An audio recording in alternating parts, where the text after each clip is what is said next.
You are joining Making a Difference with Melissa Clark, a show that shares the compelling stories and voices of well-known and everyday people who change the world in big and small ways. Enjoy our guests, call in, or just listen to be inspired. For this show was made with you in mind. Please join us every Saturday at 2 p.m. Eastern Standard Time with our special guests. And you can listen to our recast at www.melissaclarkshow.com.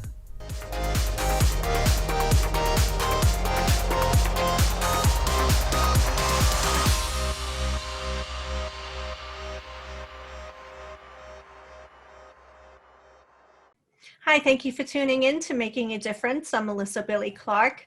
Jackson Galaxy started working with animals in the early 90s. A job that he thought was just to pay the bills would guide him not only to help animals, but humans, and give him his well-deserved title as the Cat Daddy. His famous show, My Cat from Hell on Animal Planet, is one of the reasons he is well-respected as a cat behaviorist, author, and advocate. We dove into some questions that would help you with your little fur babies. Recently featured on Pet Lifestyles magazine, Galaxy also extends advice on his YouTube channel and interacts with his audience by answering questions. Be sure to subscribe to his channel for all the latest videos.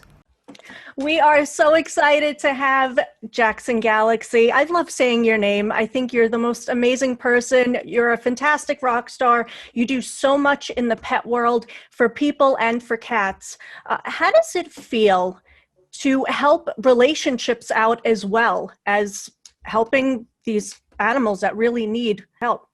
Well, I think you nailed it right off the bat. I mean, the word is relationship, and that's been, for all the years I've been doing this, that's the core. The core is they are family members with a problem somewhere in the family dynamic. And I think the more we learn about what makes cats tick, and the more they learn about what makes us tick, that's what makes a successful relationship. But the other part of it, I mean, I love working with humans. I mean, I love being a counselor for everybody. And I think if I was working with cats in a vacuum, I probably still wouldn't be doing it, I guess. Right, so. How did you become the ultimate cat daddy? I began working in an animal shelter back in the early 90s. And I was not an animal advocate. I loved animals, but not in a way that, like, I just needed a job, and I was working as a musician at the time, which means I wasn't working, and had to pay the rent. And it came down to the point where I saw the opening at the place, and I was like, well, that, working for sort of a bigger thing is great. And so I did it. I worked there for 10 years, and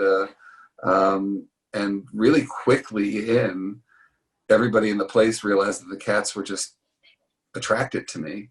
And I knew very little. I just knew that if there was literally anything that I could do to make an unadoptable cat adoptable so that we wouldn't have to kill them, I was going to do it. And so euthanasia is the mother of invention, and I just learned as fast as I could, spent as much time with them as I could, and brought the only thing I knew to the table, which was, as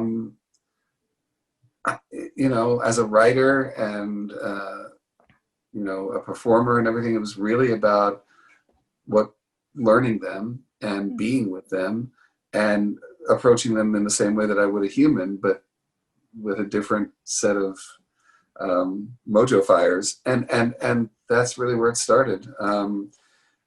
And over time, I began working with clients from the shelter, people who were about to turn their cats in. I was like, I'll be right there, and we would work that way. And then I went into private practice, and the show then happened. I mean, it was pretty, crazy, but cool timeline. How many cats are getting euthanized, Jackson? I mean, at the time when I started, and this is both cats and dogs. Right. We were euthanizing between 10 and 12 million a year. Wow. And now we're finally under 1 million. The last numbers I saw were about 800,000, somewhere in that area, which is, I know it's still a big number, but it's miraculous. I mean, that reflects a growing concern for all who love animals or even just have them. They're like, oh, I have a cat, but they're still seeing them in a different light. We're embracing spaying and neutering. We're embracing the idea of not breeding more, but adopting more. And we're also embracing the concept of community cats at the same time, and doing TNR and treating them as extended family members. So it reflects a big change. We're not there yet, and the majority of animals that are being euthanized are cats.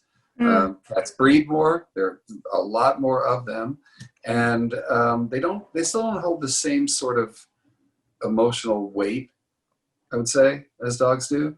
So that's the work we also have to do, but we're getting there for sure. Yeah.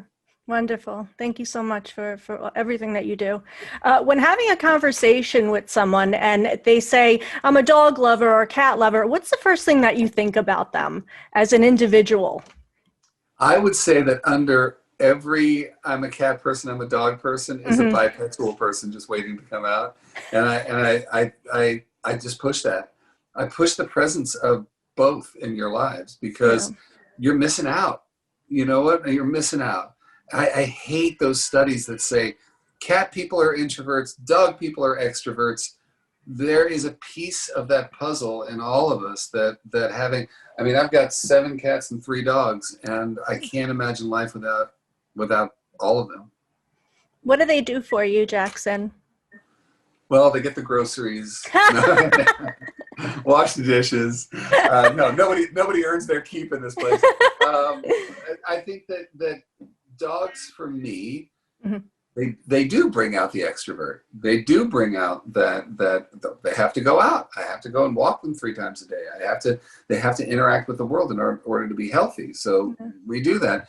They also, let's face it, man, I like it when I walk in the door and someone's like, oh my God, where were you? I love you so much, you know? Thank you, yeah. That's dog, you know?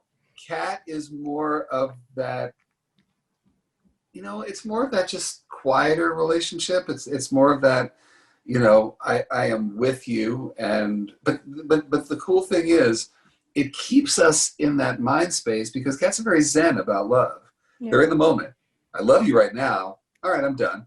And they walk away. Right. Dogs are much more like about the relationship. And that's just about evolution. You know, it's not about that personal thing. So yeah, they both give me joy in such an indescribable way, but like you said, different. Yeah.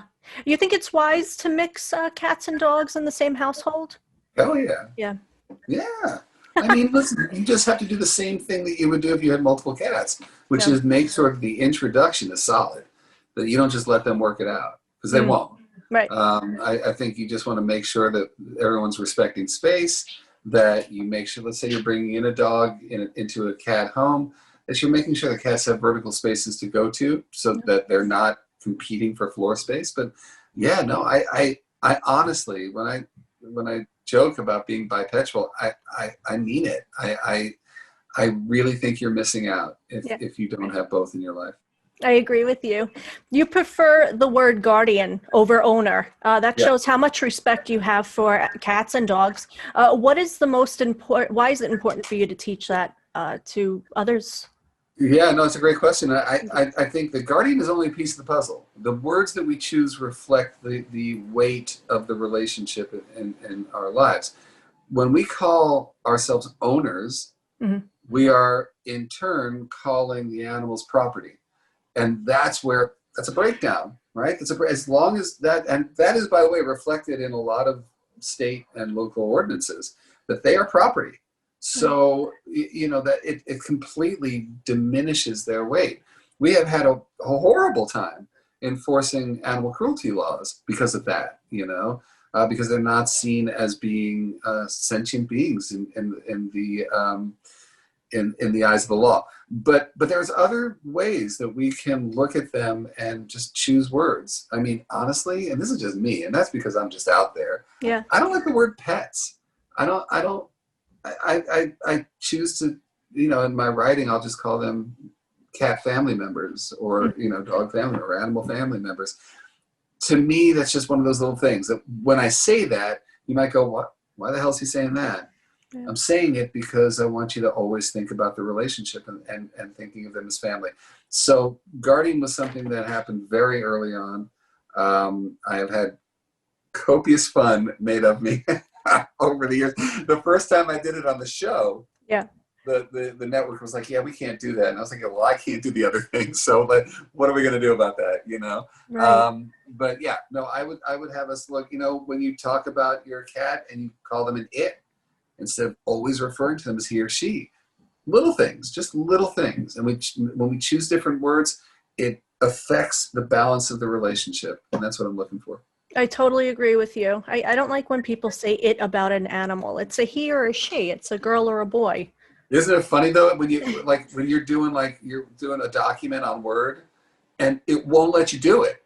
It constantly corrects you to no, you're supposed to call the animal it. That's right. Yeah, it's interesting. It really is. What is the most common behavioral issues with cats that you've been able to help with?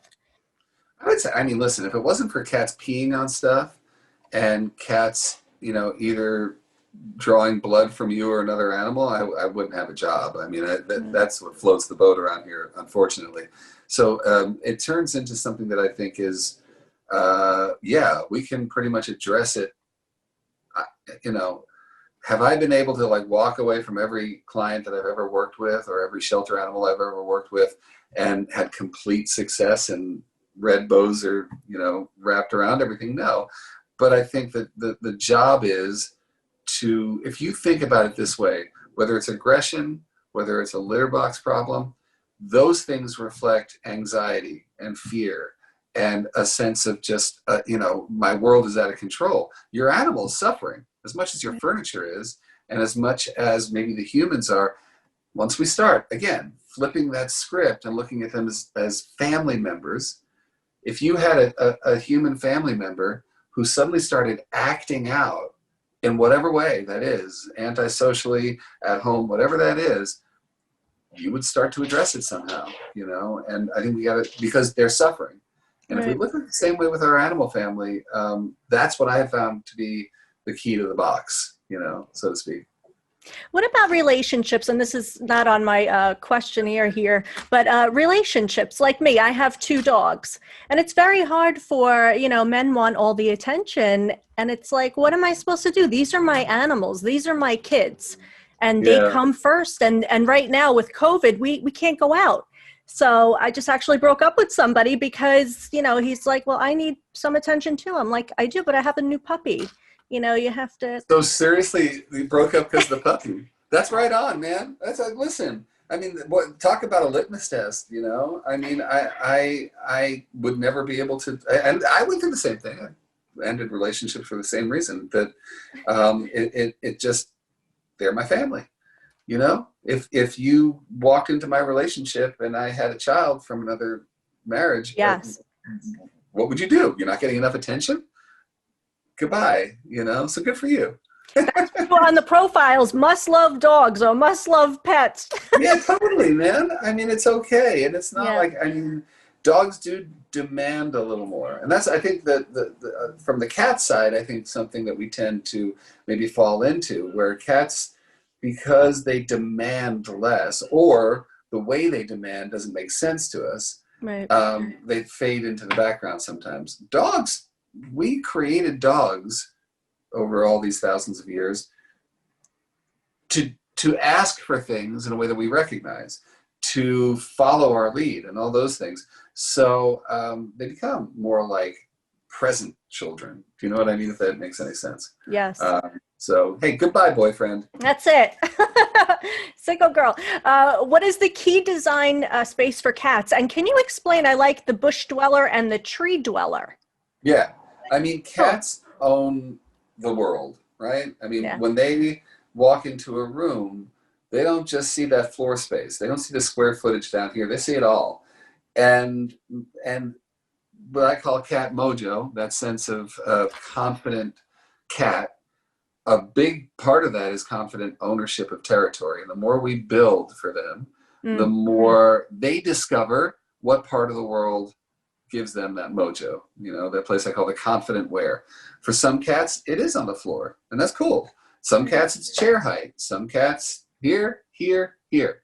And so the more we give them access to the whole world for them, number one, we're giving them volume of territory they didn't have, and that increases confidence. And the other thing is we get to learn more about them. The whole concept of tree dweller, bush dweller is you're looking at your cat. You're assessing confidence, and that's great. Love it. And what are the lessons new cat owners? I'm sorry. Sorry. Oh my God. But there it is. That's great. What lessons should new cat parents keep in mind? That well, I mean, if it's new, meaning like this is their first cat. Yes. Yeah. Well, first cat ever. Get my book first. You have four of them. I do have four. I would say if you had to start somewhere, you would get Total Cat Mojo, which is pretty much everything I know in one place. Yeah. Then you can work your way through the design books. Cat Daddy is more of a memoir than anything else. But but yeah, no. I mean, the idea being, learn all cats. Their history is very straightforward. We haven't really altered their makeup, you know, in the way that we have with dogs. We didn't, I mean, breeding, that's something that's really about the last 100 years or so. But before that, for thousands, 10,000 years, it was about, they did a job for us. And that is, they controlled the rodents, they protected our food supply. We kept them around for that, for a very long time. So knowing what makes them tick, knowing who they are in the big scheme of things, means you then get to concentrate on who your cat is, on who that family member is. And, learning that right off the bat and knowing what makes most cats tick will give you a leg up on things where you probably won't need me, as time goes on. Yeah. Which I'm all about, man. Put me out of business. I'm cool. No, we need you. No, I'm good. Go down the list. Can you kindly go down the list of your books? There's Catification. So it started with Cat Daddy, which was the memoir, which has some tips and stuff sprinkled in, but it's more of a memoir. Catification was the second book, and that is a book I wrote with Kate Benjamin, who's cat style expert. And that really teaches you all about how cats perceive territory, how to build for them, and how to keep yourself sane and keep your aesthetic jogging at the same time. No. Third one was Catify to Satisfy, and that was a follow-up design book with Kate. And then the fourth one was Total Cat Mojo. And Catification was a New York bestseller, New York Times bestseller. Catify to Satisfy as well. They both were. Beautiful, beautiful. And I read that you're vegan. Yes, I am. Are your animals vegan? I mean, do you? No. Yeah, I mean, it's a real, it's a challenge for both me and my wife. We're vegan for the animals, and it's tough to feed one animal to another and to advocate for it, which I do. But cats are obligate carnivores. They need to eat meat, period. I mean, all meat, and dogs are omnivores, but I mean, there's growing evidence that their need for meat protein is a lot more, we've understated that need. Yeah, I don't think either one should be vegan. Oh, okay. Thank you very much. And what rescue organizations are you with? Well, I have the Jackson Galaxy Project is my personal organization, and we work with shelters, and really over the last year, all of our shelter programs have sort of shifted a little bit to doing the kind of work that we would do with the shelters so that you can do it at home. Whether that's, one of our most successful programs is called Cat Positive, and that's about teaching shelter workers and volunteers clicker training for cats. which makes them more adoptable, saner while they're in any kind of an institution.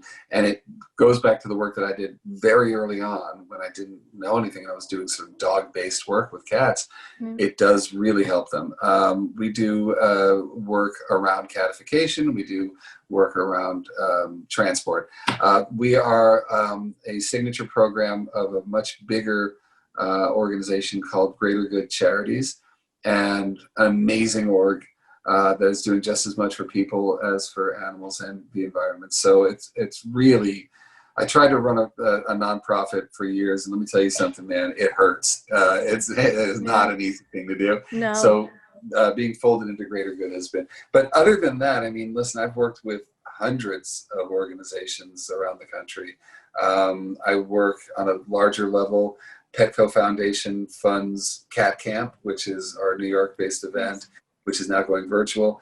I work very closely with Best Friends. I've worked with the SPCA and HSUS as well. I mean, whoever, whenever. I mean, listen, Petco Foundation has floated our boat, man. They're amazing. Yes. So it's Greater Good. But yeah, no, I'm thrilled.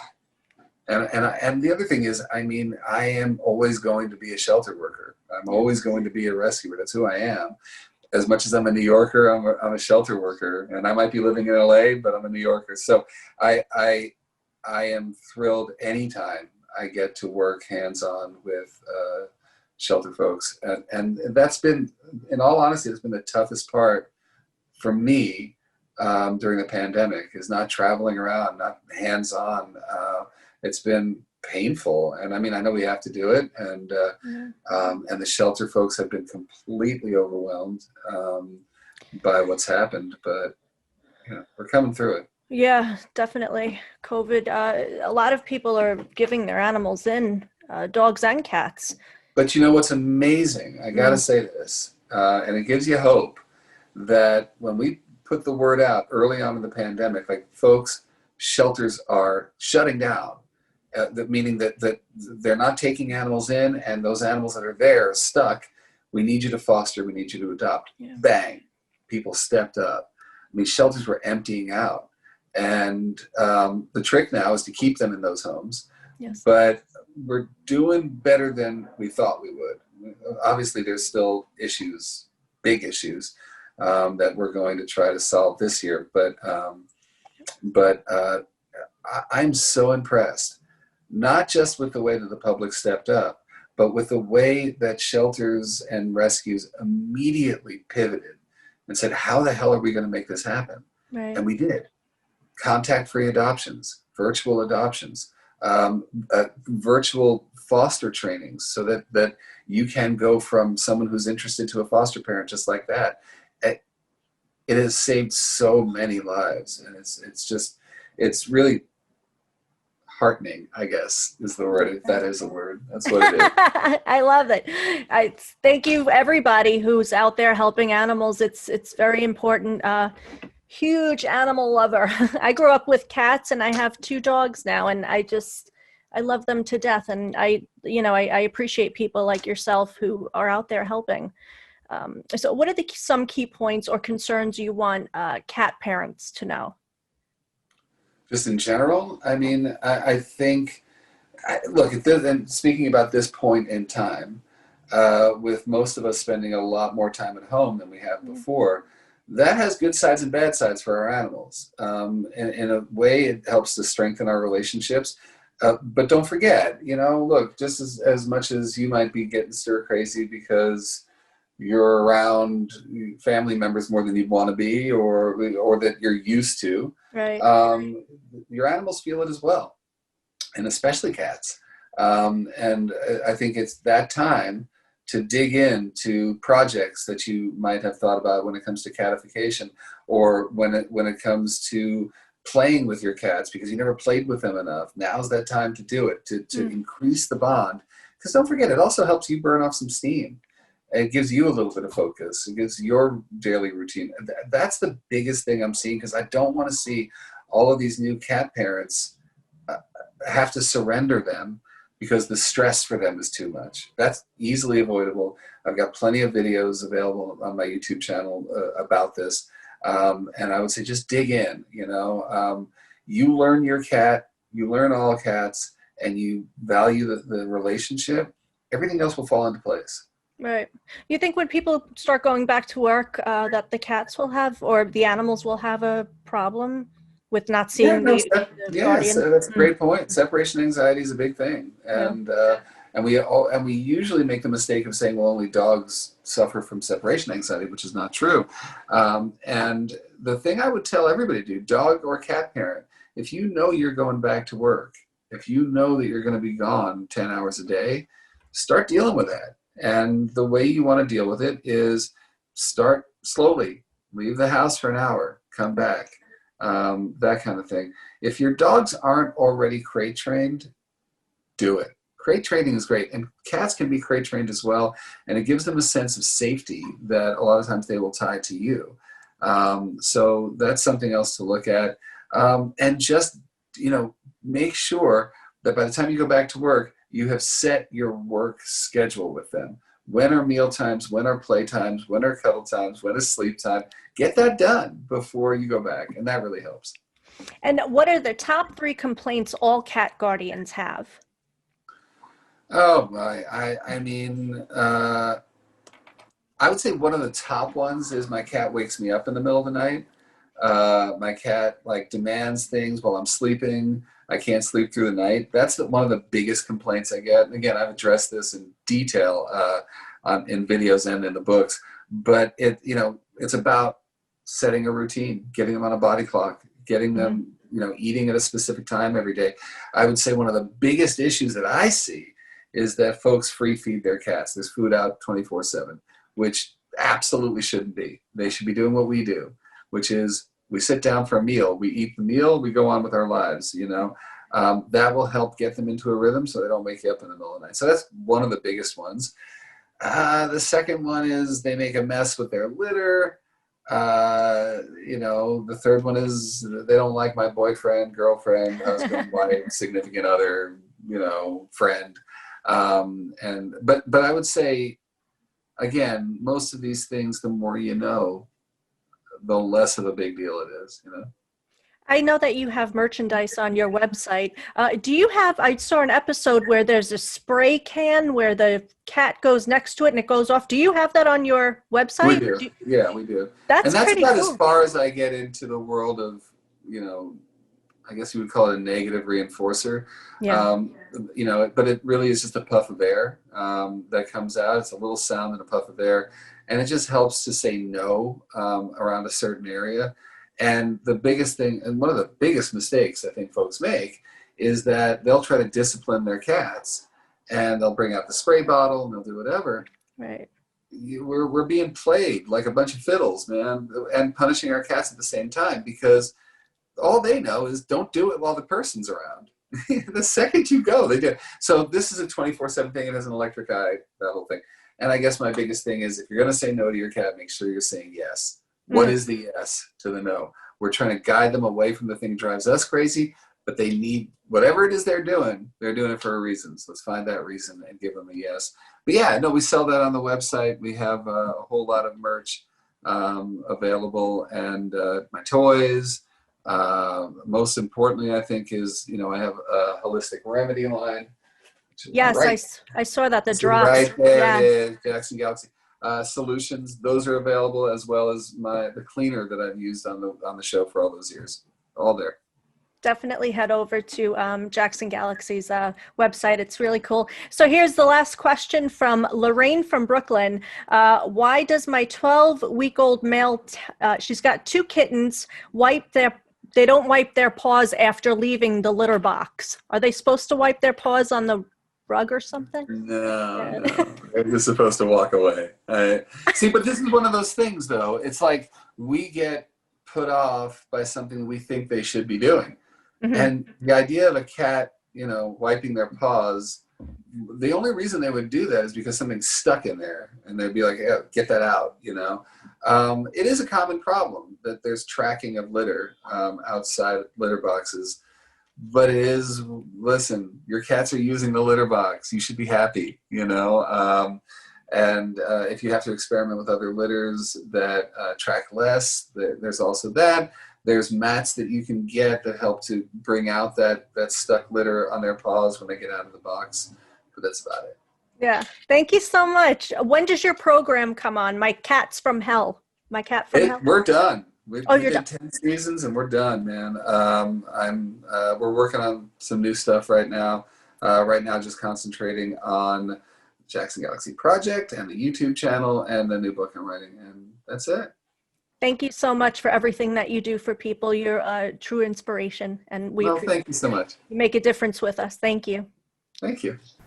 If you'd like to purchase the shirt that Jackson was wearing, and for more merchandise, please head over to www.catcamp.nyc and be sure to sign up at catcamp.com to receive information on all events. You have a vegan product, make your vegan claim official with the only accredited vegan trademark in the world. Visit www.beveg.com, that's www.beveg.com to apply now. Making a Difference is sponsored by Preferred Health Magazine. Please visit www.preferredhealthmagazine.com today and subscribe.